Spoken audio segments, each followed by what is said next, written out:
Baik, puji Tuhan, Shalom. Pada malam hari ini kita akan memperhatikan firman Tuhan kembali. Saya masih berbicara tentang sistem pelayanan sorga yang kita mau terapkan di dalam gereja atau di dalam pekerjaan Tuhan. Saya ingin kita membaca kembali Ibrani pasal 8 ayat yang kelima. Kitab Ibrani pasal 8 ayat yang kelima. Kita akan membacakan teks ini bersama-sama di dalam hitungan yang ketiga. Ibrani pasal 8 ayat 5. 1, 2, 3. Pelayanan mereka adalah gambaran dari bayangan dari apa yang ada di sorga, sama seperti yang diberitahukan kepada Musa ketika ia hendak mendirikan kemah. Ingatlah, demikianlah firman-Nya, bahwa engkau membuat semuanya itu menurut contoh yang telah ditunjukkan kepadamu di atas gunung itu. Saudara yang terkasih dalam Tuhan, kita tahu bersama bahwa sebelum Musa mendirikan kemah sembahyang atau tabernakel atau bait suci, sekarang kita kenal dengan gereja, itu Musa itu naik ke Gunung Sinai. Kurang lebih saudara terkasih dalam Tuhan, dia ada di Gunung Sinai itu 40 hari 40 malam. Dia berdoa, dia berpuasa di atas Gunung Sinai. Untuk apa? Saudara terkasih dalam Tuhan, karena Tuhan mau memberitahukan kepada Musa tentang sistem pelayanan yang akan dipimpin oleh hamba Tuhan yang bernama Musa itu.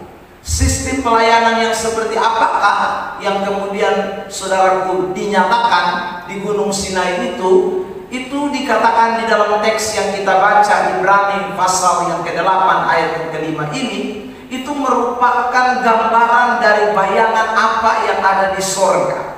Jadi Tuhan itu menyatakan firman-Nya kepada Musa waktu di Gunung Sinai, mulai dari 10 hukum sampai bagaimana harus membangun bait suci, lalu imamnya, lalu kemudian perannya, tugasnya masing-masing. Itu semua adalah menurut contoh yang ada di sorga, seperti yang ada di sorga. Itulah yang kemudian disampaikan kepada Musa untuk diterapkan. Nah, saudara yang terkasih dalam Tuhan, saya sudah sampaikan di minggu lalu bahwa makanya pelayanan gereja itu tidak seperti pelayanan dunia sekuler. Pelayanan di gereja kita tidak bisa pakai sistem dunia sekuler. Kalau Musa sebagai seorang pemimpin pada masa itu, dia melakukan sebuah pelayanan yang sumbernya dari sorga, dari apa yang Tuhan katakan, maka kita pun demikian. Mengapa kita pun demikian? Karena Alkitab mengatakan dengan jelas bahwa kita ini semua kan warga kerajaan Allah. Filipi pasal 3 ayat 20. Mari kita lihat ayat ini. Kitab Filipi pasal 3 ayat yang ke-20. Begini firman Tuhan. Filipi pasal 3 ayat 20. Ya, 1, 2, 3. Karena kewargaan kita dari dalam sorga, dan dari situ juga, dari sorga itu kita menantikan Tuhan Yesus Kristus sebagai juru selamat. Jadi memang kita ini ada di dunia, tetapi kita punya kewarganegaraan.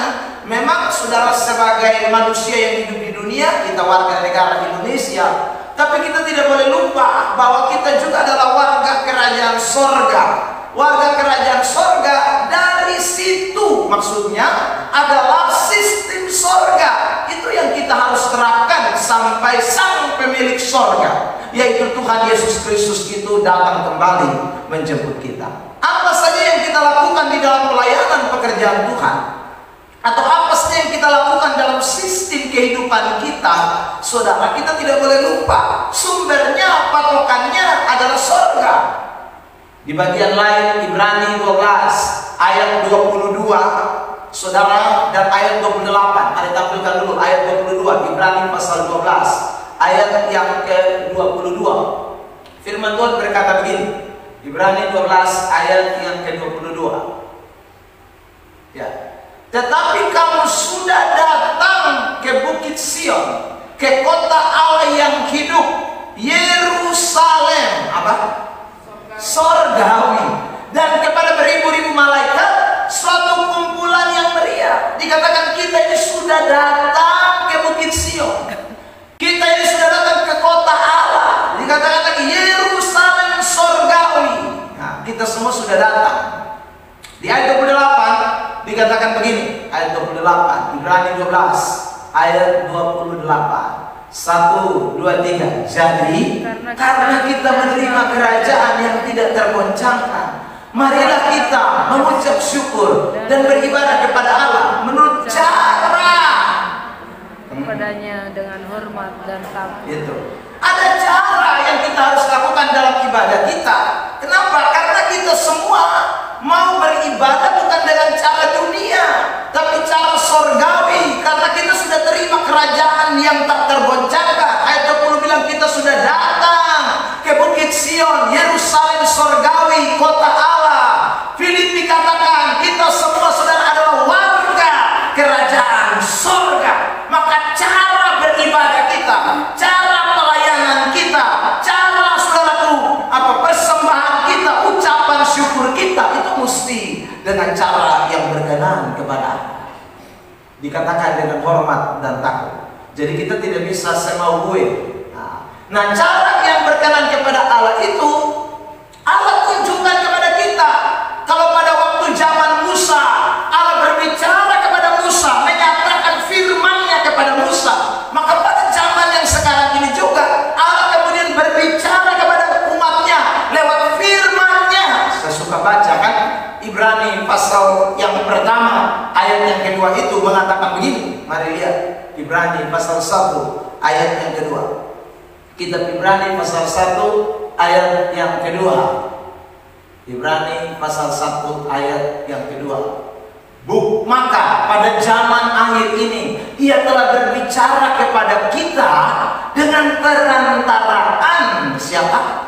Anaknya, yang telah ditetapkannya sebagai yang berhak menerima segala yang ada. Oleh Dialah Allah menjadikan alam semesta. Jadi pada zaman Musa, Tuhan datang kepada Musa secara langsung ketika Musa ada di Gunung Sinai. Maka pada zaman sekarang ini Dia juga berbicara kepada kita dengan perantaraan anaknya. Anaknya itu Yesus Kristus. Yesus Kristus itu menurut Yohanes pasal 1 Dialah firman.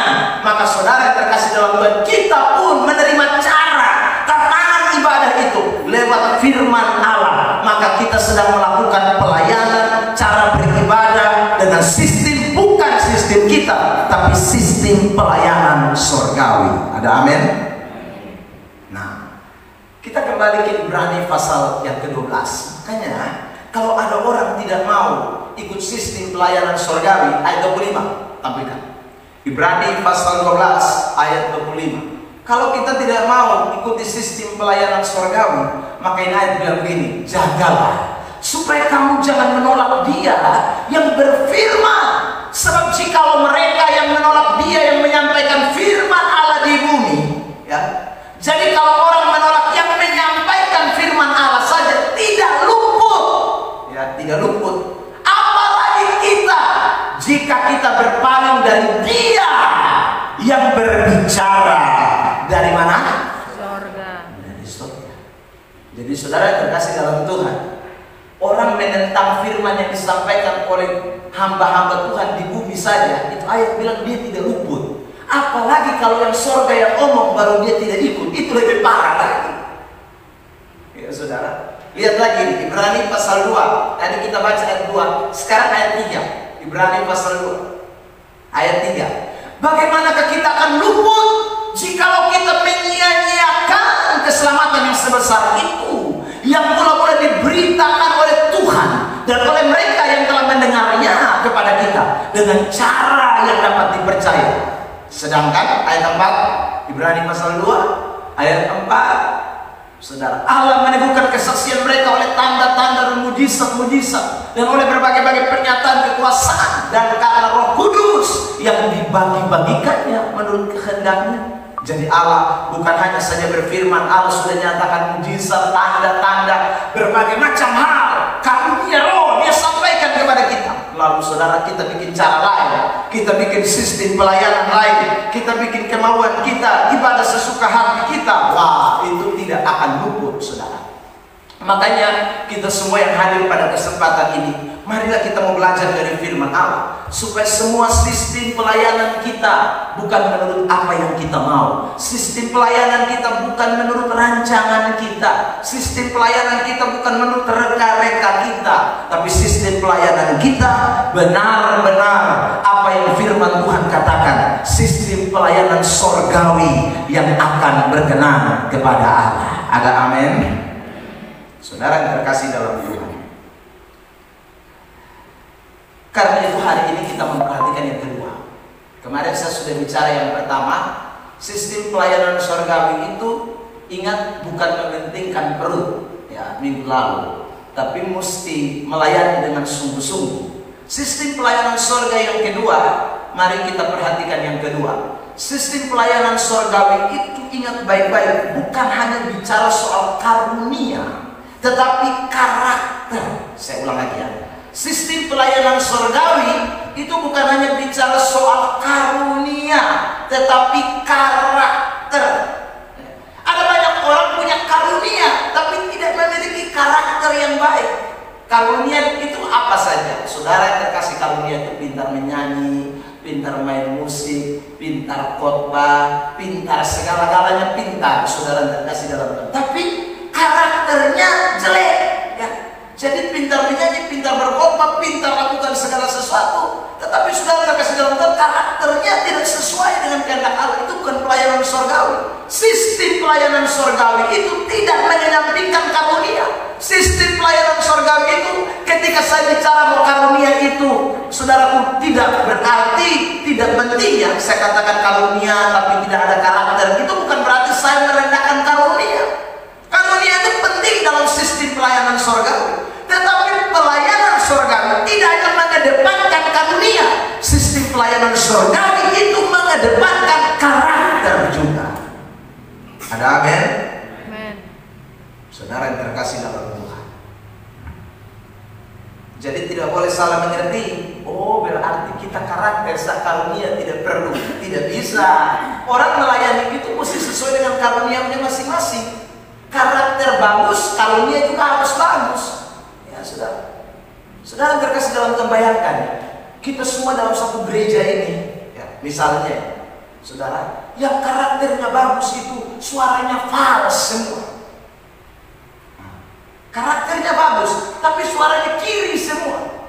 Maka saudara terkasih dalam Tuhan, waktu dia pimpin pujian, kita kacau balau. Karakternya bagus, dia tidak isap rokok, dia tidak minum mabok, dia tidak berzina, dia tidak mukul tembok, tapi persoalannya suara miring. Saudara terkasih dalam Tuhan, maka musik main di C, dia lari di D. Saudara, musik main di D, dia nyanyi di A. Wah, itu kita kacau balau berat. Jadi saudara terkasih dalam Tuhan, bukan berarti karunia tidak penting. Karunia penting di dalam pelayanan. Saudara terkasih dalam Tuhan, ya. Oh, ada orang karakternya bagus, tapi dia tidak punya karunia di dalam berkhotbah. Wah, itu juga bahaya. Saudara terkasih dalam Tuhan, tidak akan juga menyenangkan. Ya. Pelayanan yang adalah sistem surgawi itu, saudara terkasih dalam Tuhan, ditunjang dengan karakter yang baik dan karunia yang baik. Jadi dua hal yang mesti balance, dua hal yang mesti jalan bersama, dua hal yang mesti bergerak. Saudara terkasih dalam Tuhan, ya. Saya mau tunjukkan beberapa contoh. Misalnya, ketika Yesus menegur para nabi-nabi palsu dalam Matius pasal 7, mulai ayat 16, tampilkan. Injil Matius pasal 7, ayat yang ke-16. Matius 7, ayat 16. Dari buahnya lah kamu akan mengenal mereka. Dapatkah orang memetik buah anggur dari semak duri, atau buah ara dari rumput duri? Ayat yang ke-17. Demikian setiap pohon yang baik menghasilkan buah yang baik, sedang pohon yang tidak baik menghasilkan buah yang tidak baik. Ini bicara soal buah, ini adalah bicara soal karakter. Ya, saudara, ayat 18. Ayat 18. Tidak mungkin pohon yang baik itu menghasilkan buah yang tidak baik, ataupun pohon yang tidak baik itu menghasilkan buah yang baik. Ayat 19. Dan setiap pohon yang tidak menghasilkan buah yang baik pasti ditebang dan dibuang ke dalam api. 20. Saudara dan saya, mari dibacakan jemaat ayat 20 Matius 7. Ayat yang ke-20. 1, 2, 3. Jadi dari buahnya lah kamu akan mengenal mereka. Karakternya lah kamu akan mengenal mereka. Bukan dari karunia-nya kamu mengenal mereka. Sebab karunia-nya bagus. Ayat 21, 22, dan 23 itu bicara tentang karunia yang dimiliki oleh para nabi palsu. Mereka punya karunia yang sangat dahsyat, saudaraku. Ayat 22, perhatikan Matius 7. Ayat yang ke-22, ya, tampilkan. Ayat 22. Pada hari terakhir banyak orang akan berseru kepadaku, Tuhan, Tuhan, bukankah kami bernubuat, itu karunia, mengusir setan, itu karunia, mengadakan banyak mujizat, itu karunia. Tapi saudara, tadi kita sudah membaca ayat 16 sampai dengan ayat 19 bahwa karunia itu tidak ditunjukkan dengan karakter yang berkenan kepada Allah. Nabi-nabi palsu itu mempunyai karakter yang sangat bejat, karakter yang tidak baik, saudara. Bukan hanya nabi palsu di dalam Alkitab, saudara juga bisa melihat ahli Taurat, orang Farisi, itu juga demikian. Mereka mempunyai karunia, tapi mereka tidak memiliki karakter yang baik. Matius pasal 23. Mari lihat ayat ini.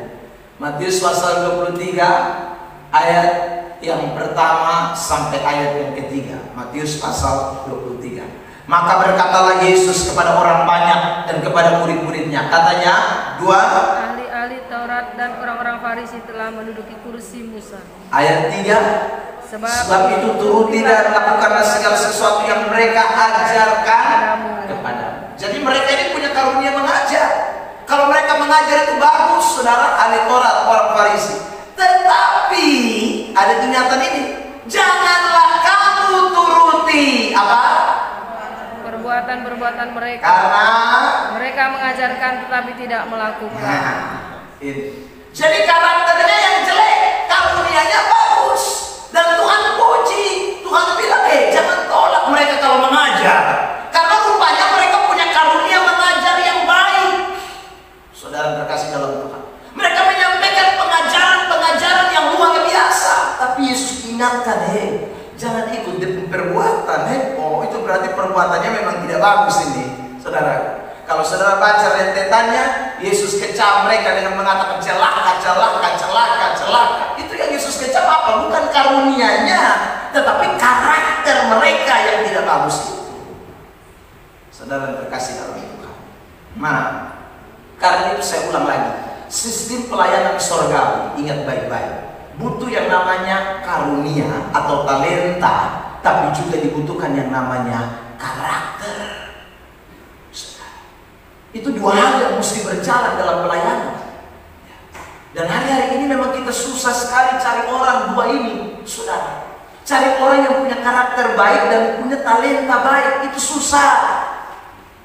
Kalau cari orang yang punya talenta bagus, karakter jelek, banyak dalam gereja, saudara. Cari orang yang punya karakternya bagus, tapi talentanya jelek, juga banyak dalam gereja. Tapi kalau dua-dua ini susah. Dua-dua ini ada itu sulit. Saudara terkasih dalam Tuhan,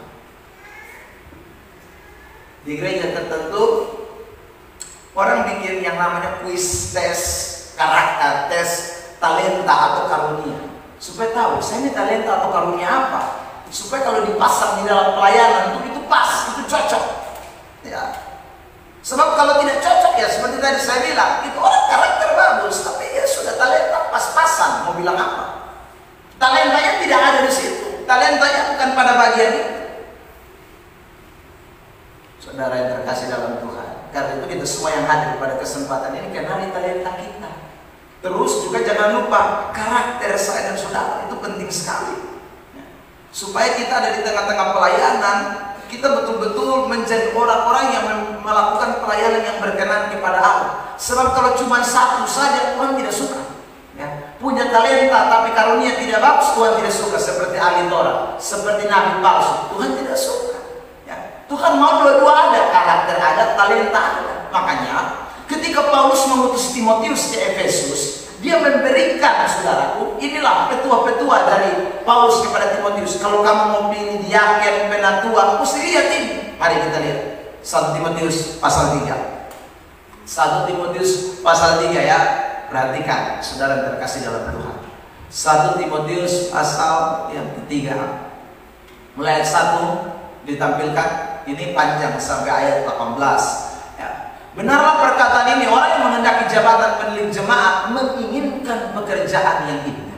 Jadi orang kalau mau melayani Tuhan, itu Paulus bilang itu bagus, itu menginginkan sesuatu pekerjaan yang indah atau pekerjaan yang mulia, melayani Tuhan itu. Tapi persoalan sekarang, Paulus memberikan persyaratan. Kamu mau melayani Tuhan, tapi ingat, bukan hanya karunia, karakter penting. Tampilkan ayat 2. Ayat 2. Karena itu penilik jemaat haruslah seorang yang tak bercacat.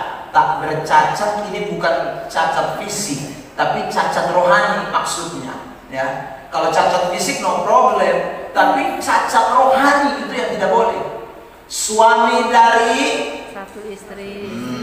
Jadi kalau suami dari 2 istri tidak bisa, atau 1 istri 2 suami tidak bisa. Lalu dapat menahan diri, bijak, sopan, suka memberi tumpangan, cakap mengajar orang. Ayat 3, saudara terkasih dalam, bukan peminum, bukan melainkan beramai, pendamai, bukan hamba uang. Ayat 4, saudara, seorang kepala keluarga yang baik, disegani dan dihormati oleh anak-anaknya. Itu dulu.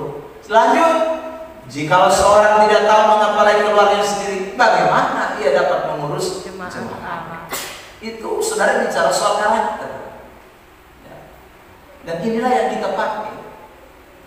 Satu kali saya diminta untuk bikin seminar khusus buat majelis ya, penatua gereja di salah satu gereja di Kupang sini, saudara terkasih dalam Tuhan. Saya baca ini ayat, lalu selesai baca, biasa seminar kan ada ruang pertanyaan, siapa yang mau tanya? Lalu ada satu bapak baju berdiri bilang, saya Pak Pendeta. Bapak, kalau ini ayat yang kita pakai, maka kami semua yang ada di ini ruangan ini kena pecat semua karena tidak pas. Ya saudara terkasih dalam Tuhan. Nah ternyata berat. Untuk menjadi seorang pelayan Tuhan itu tidak gampang. Banyak orang suka mau melayani Tuhan, tapi tidak mau melihat sistem pelayanan surgawi. Banyak orang mau memberi diri melayani, tapi dia pikir cuma yang penting aku punya talenta, karakter, urusan nomor sekian. Tidak bisa. Saya ulang lagi, talenta dan karakter itu mesti jalan balance. Ya. Talenta dan karakter itu mesti jalan satu arah. Tidak bisa. Makanya saudara, Anda dengar semua kasus-kasus di gereja sidang jemaat Allah, kita begitu tegas. Ada pendeta berani pukul istri, kena pecat. Ada pendeta berani, saudara yang dikasih oleh Tuhan, ya minum mabok, kena skorsing, itu pasti. Ya. Ada pendeta mau selingkuh, pasti kena, tidak ada main-main. Ada pendeta anaknya yang bikin salah, bapaknya kena. Saudara terkasih dalam Tuhan, pendeta John Adu pernah saudara beri surat skorsing buat anaknya sendiri. Ya. Kenapa? Karena anaknya mau menikah, tapi bapak tidak setuju, anak menikah lain tempat, dia sendirian. Saudara kena skorsing, tidak ada macam-macam. Ya. Saudara terkasih dalam Tuhan, kenapa kena skorsing? Waktu itu kita tuntut supaya Bapak John juga kena skorsing sebenarnya. Tapi saudara, Bapak John bilang aturan mengatakan 17 tahun ke atas itu tanggung jawab masing-masing, bukan tanggung jawab orang tua. Ya, karena kata anak-anak di sini itu menjurus kepada yang masih diberi tanggung jawab kepada orang tua. Nah, kalau dalam konteks orang Indonesia, maka sekali lagi itu yang umur 17 tahun ke bawah, atau yang masih tinggal bersama-sama dengan ibu bapak mama, orang tuanya. Waktu itu saudara terkasih dalam Tuhan, itu perdebatan keras hanya gara-gara masalah itu. Ya. Karena sekali lagi penting bagi seorang pelayan Tuhan. Nah, bagaimana tidak bisa atur anak-anak, mau atur jemaat? Tidak bisa. Mau melayani jemaat? Tidak bisa. Itu aturan surgawi. Saudara, itu sistem pelayanan surgawi. Nah, karena itulah mari kita semua belajar dari ini firman untuk kita menerapkan dalam kita kehidupan, dalam gereja, dalam pelayanan. Oh, ternyata melayani Tuhan itu beda dengan sistem pelayanan dunia. Kalau orang dunia mau jadi kepala desa, mau jadi kepala RT, mau jadi kepala RW, tidak perlu. Mau peminum apa itu, kalau rakyat supir ya naik-naik saja. Tapi kalau dalam sistem surgawi tidak bisa. Dalam pelayanan gereja tidak bisa. Ada aturan main yang betul-betul ketat, dan itu firman Allah. Tidak bisa diganggu-gugat oleh siapapun. Saudara terkasih dalam Tuhan. Nah, malam hari ini saya ulang lagi buat kita semua. Jadi ini kita masuk poin yang kedua dari sistem pelayanan surga. Karakter dan karunia itu menjadi penting. Karakter itu kita harus, saudara, bergumul untuk bisa berubahnya dan mau taat kepada firman. Karunia itu minta kepada Tuhan. Ya, kalau Tuhan kasih berkenan, saudara punya karunia itu, ya syukuri, lakukan, terima kasih, mengucap syukur dengan Tuhan, lalu kemudian kerjakan. Soal ditambahkan itu urusan Tuhan. Jadi Tuhan itu bisa menambahkan karunia orang. Saudara terkasih dalam Tuhan, saya sudah baca itu ayat kemarin dalam Matius 25. Kalau dipercayakan 2, tapi itu orang setia, dia lakukan tugas tanggung jawabnya dengan baik, Tuhan tambahkan lagi karunia. Ya, saudara terkasih dalam Tuhan. Kita punya banyak kesaksian tentang orang-orang yang tadinya tidak bisa apa-apa, lalu kemudian Tuhan kasih karunia. Saudara yang terkasih dalam Tuhan, ya, saya waktu pelayanan di Malang, kami waktu itu, saudara, butuh orang yang main keyboard piano itu pada waktu pagi hari. Kalau hari Minggu itu banyak orang yang bisa main, tapi saudara, kita di sana kan ada doa setiap pagi di gereja bersama jemaat. Ya, doa bersama jemaat itu butuh pemain musik. Tapi kita semua yang hadir dalam doa pagi itu orang rata-rata tidak tahu pegang keyboard, semua tidak tahu pegang piano semua. Jadi kita main pakai gitar terus. Satu kali gembala bilang begini, kita mesti berdoa supaya ada di antara kita ini yang diberi kasih karunia oleh Tuhan untuk bisa main piano. Pianonya ada, tapi orang yang main tidak ada. Saudara terkasih dalam Tuhan. Nah, semua ini tidak punya karunia apa-apa untuk main piano. Tapi saudara, ada seorang yang begitu tekun tiap kali ibadah, ya saudara, pagi dia hadir, lalu kemudian dia ini berkeinginan. Dia angkat tangan, dia bilang, Bapak Gembala, bagaimana kalau saya? Tapi kamu bisa nggak pencet touch? Ya, gembala saya tanya. Dia bilang, Pak, saya belum pernah, tapi saya pengen. Saya mau melayani. Saudara yang terkasih dalam Tuhan.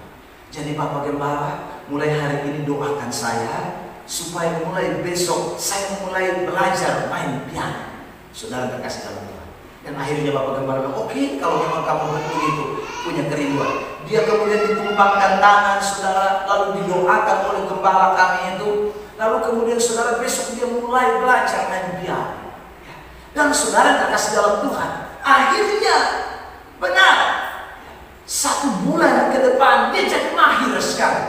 Jadi pagi-pagi kami doa pagi, dia sudah standby pegang piano, saudara, dan main. Dari yang tidak bisa apa-apa, dari yang tidak tahu tekan 1 not pun tidak bisa. Tapi saudara terkasih dalam Tuhan, Tuhan mau tambahkan karunia kepada orang-orang yang setia dan mau lakukan tanggung jawabnya dengan baik. Saudara terkasih dalam Tuhan, saya juga dulu tidak tahu main gitar, tidak tahu, ya saudara. Ya hanya bisa main gitar, memang dari SMP sudah main gitar. Tapi saudara, saya ini kepengen. Tapi di gembala saya, tempat saya praktek itu, tidak boleh ada satu pengerja pun raba alat musik tanpa izin dari beliau. Kalau you mau kursus, dia tidak mau datang raba-raba sendiri-sendiri, itu tidak boleh. tidak boleh pergi raba alat musik sembarang di dalam gereja. Dia tidak izinkan. Saudara terkasih dalam Tuhan. Jadi alat musik itu ada di gereja. Kita tidur bangun di gereja, tapi kita tidak berani pergi sentuh. Kita cuma lihat, ya. Kalau makanan maka kita air tidur hanya meleleh lihat ini barang. Kita mau pengen main tapi tidak boleh. Saudara terkasih dalam Tuhan.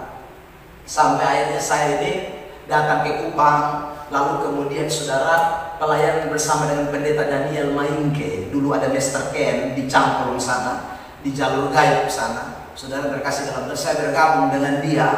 Nah mulai saat itulah, karena di tempat itu semua orang boleh rawat alat musik. Maka saya pergi lihat dong main, saya juga lihat, oh begitu. Jadi saya dong pulang, saya mulai pendes. 1, 2, 3, mulai belajar.